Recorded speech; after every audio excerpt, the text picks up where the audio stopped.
Yes, yes, yes. One of my favorite parts of this course is camera movement. This is one of my favorite topics because this is like one of the coolest things as a filmmaker is knowing how to consciously move the camera.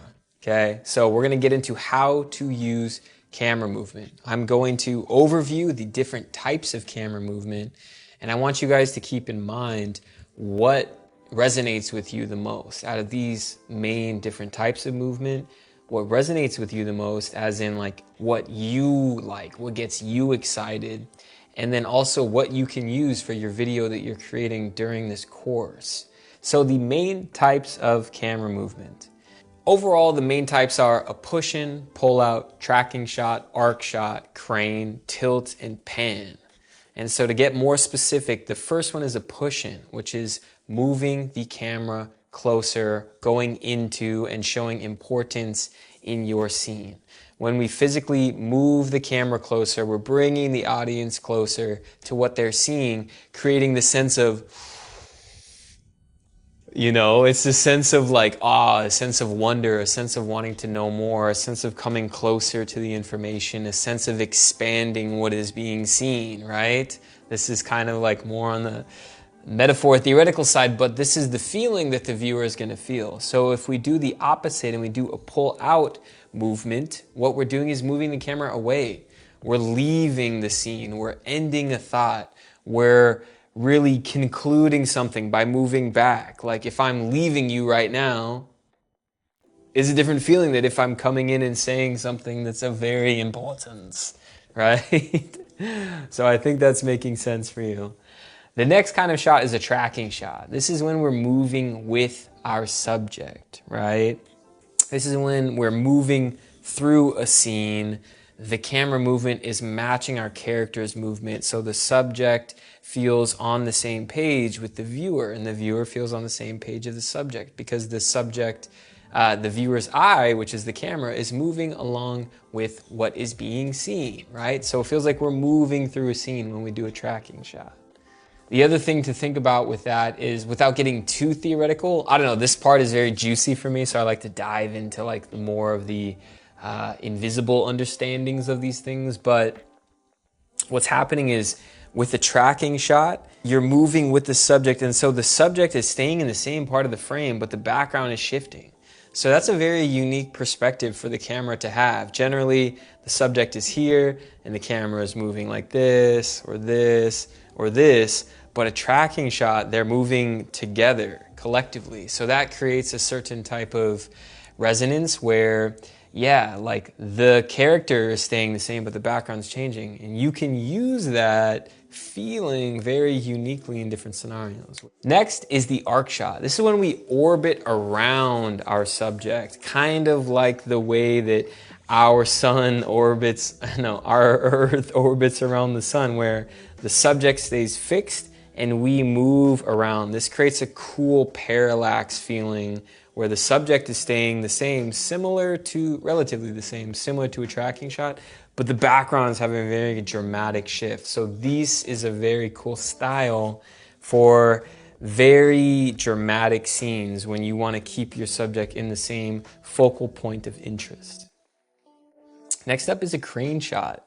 This is where we're moving vertically up or down, and this is perfect for a power change or a shift in the scene. If I were to move this camera up or down, it would create a shift in perspective of where I am feeling, where I am looking, where I am in relation to the camera. And that shift creates a change in dominance, I want to say, but also a change in power between the perspective of the camera and the perspective of the subject. And when you change the perspective of the camera, if you go above and you're looking down on the subject, the viewer is seeing through the camera and is going to feel a different sensation than looking up to the camera. It's very different, right? Next up is a tilt, and this is angling the camera itself up or down. This is great for reveal shots or showing the size or proportion of something. You're simply tilting the angle of view up or down. So it's similar to a crane shot, but without physically moving the camera up and down. You're changing the view of the camera where it's looking in perspective to what it's looking at, right? So if I tilt the camera down, whatever's in front of that camera, I'm going to be looking down upon. If I tilt the camera up, whatever the camera is looking, I'm going to be looking up upon. It's a very different feeling and emotional response for whoever is looking at that imagery. And the final type of camera movement is a pan. And this is angling the camera left and right. It's kind of a way to softly go through a scene or follow change that's happening in front of the camera. I know that these are a little bit more on the principle theoretical side of filmmaking, but I do believe it's very important for you as a video creator to be able to bring this higher understanding of really the knowledge of filmmaking into your more internet-based modern day type of video creations. So now let's look at what actual video examples are of these different types of camera movement. So here we have a push-in shot. We're getting closer to the subject. So we saw the subject's motion, and now we're seeing the way that they feel by bringing the camera closer. And now we're doing the exact opposite. We're pulling away from the subject. And now it feels like we're leaving the scene and concluding what we've seen.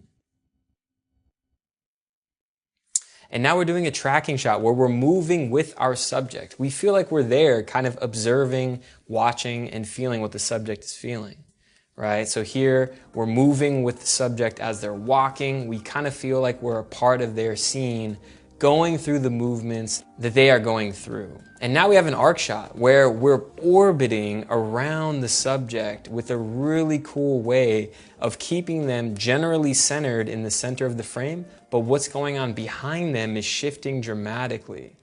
This is an excellent way to create a shifting feeling and a feeling of that parallax where a lot of change is happening in your scene. So you can really creatively think of a lot of ways to use this. Here we have a crane shot where we're pulling the camera vertically up. And here we have another one where we're pulling the camera down.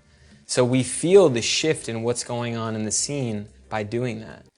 And here we have a tilt shot where we're showing different aspects of our scene and creating more depth by tilting down to our subject or object or tilting up to our subject, right? We're putting them in power or in a certain place of significance.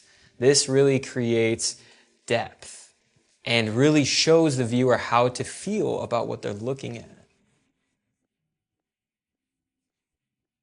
Here we have a panning shot where we're kind of turning the page, right?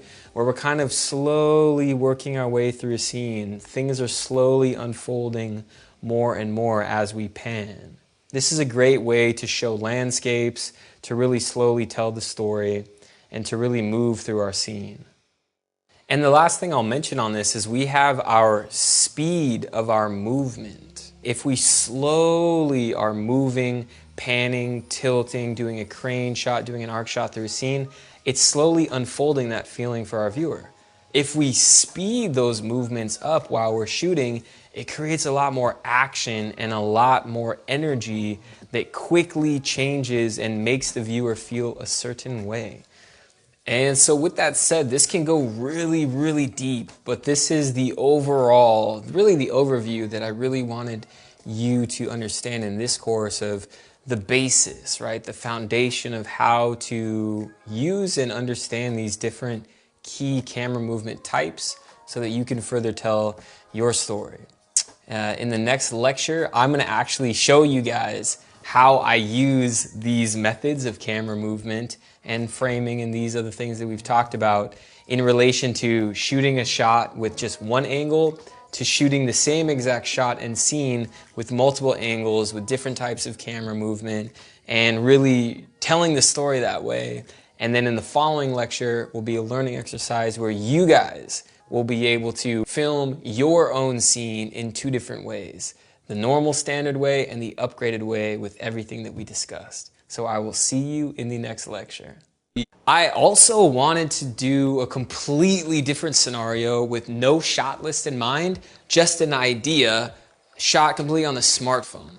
So what I'm going to do is we have our scenario here, and we're going to have our subject, Vlats, and he's going to be basically doing the same movement twice. And it's all going to make sense at the end of the edit, I promise you. But I wanted to shoot it on an iPhone to kind of show you you can string shots together that look really good, just like shooting with a DSLR or mirrorless camera. And you can use a smartphone. I'm going to be doing 240 frames a second for a dramatic effect for the video. So I'm going to be using frame rate. I'm going to be using movement. I'm going to be using camera placement. And I'm going to be using a series of shots back to back that create a punchline, a really cool kind of final product. So Vlats is going to be standing here. He's going to do the same movement twice. And we're going to have this quartz light that is going to be going through this 36-inch circular diffuser, lighting our scene. We have the windows closed in the background. This is less about getting really good lighting, and this is more about if you have an idea on your phone, an idea that you want to just shoot more easily for maybe an Instagram story or something that's a little bit less produced. I just want to show you another way that you can do a cool vertical video. It doesn't always have to be a big fancy thing with a large shot list, although that is an excellent tool. But with that said, let's get into the edit. No, wait, no. It's not an edit. We're not editing. But with all that said, let's get into shooting this idea. Vlats, what we're gonna do is I wanna have you here and I wanna do like a before and after of what, it's kind of like TikTok style, kind of Instagram style, kind of like what videographers think they look like versus what they really look like. So it's like Instagram versus reality. So it's kind of like that, a little bit different. But for the movement, I want you to kind of be standing kind of like 007. And then maybe we'll have to kind of see what works well with left hand or right hand. But it's kind of like a quick reload thing. So it's like, and then you're going to have the other one in your hand. And then you go, whoosh. Okay.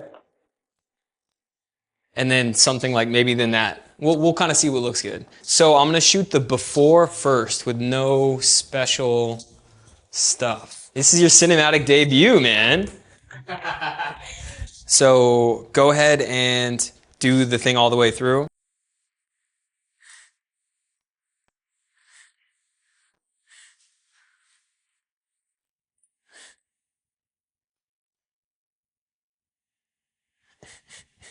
Perfect.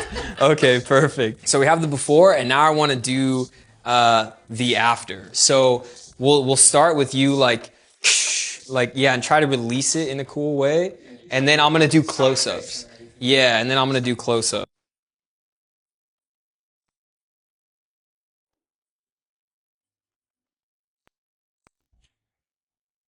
Do the raise one more time. So go down. Yeah, and then go up. Let's do that again. That was really cool. Down. Okay, up.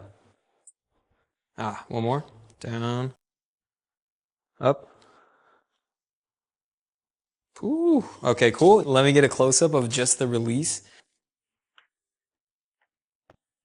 That was pretty good, but let's do it again. Yep, and then put the new one in. Oh, buddy. Now I want to get a battery drop. So go ahead and like throw it right in front of the phone.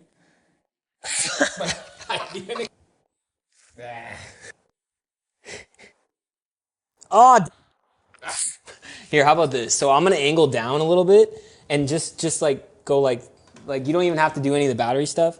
I'm just not gonna get your feet, but go ahead and like drop it here. Yep. Oh, yes, got it. Okay, perfect. So we got the different shots. We got the before shot that's just kind of one tripod shot, and then we got the multiple montage style. So let's see the before and after of that one shot versus the montage of multiple shots.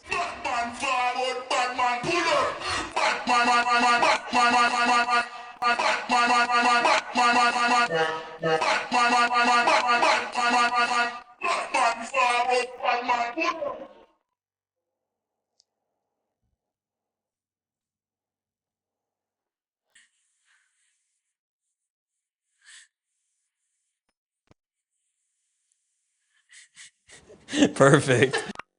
So it's a pretty cool example, right? Just a very simple action that when shot on an iPhone with these kind of techniques and these kind of principles of using different angles, using different frame rates, using camera movement, we can create a completely interesting and extraordinary scene. So now it's your guys' turn.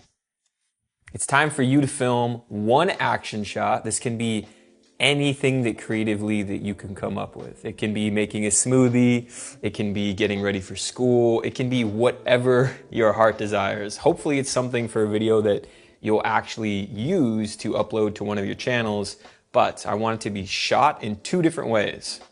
The first way is just a standard wide shot that you might normally document the situation with, okay? And the second way is the same exact movement or action or activity that's shot with 5 to 10 cutaway shots with different shot types and the different types of movement that we covered in the previous lectures. And then I want you to edit it into a 5 to 10 second montage. Now you can use music that you add, or you can use the live audio, the actual audio in the surroundings of what you're shooting, as the backing audio track. Then you're going to export that montage and share your video link with the standard shot first, and then your updated montage second in the Q&A section, just like this video example right here.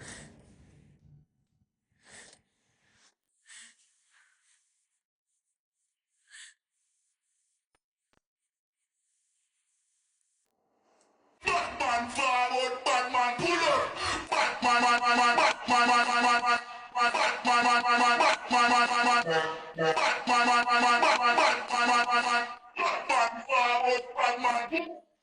So let's go. What are you waiting for? I want to see those edits, guys. Come on. Put your edits together and then upload them to the Q&A section, and I will see you guys in the next lecture.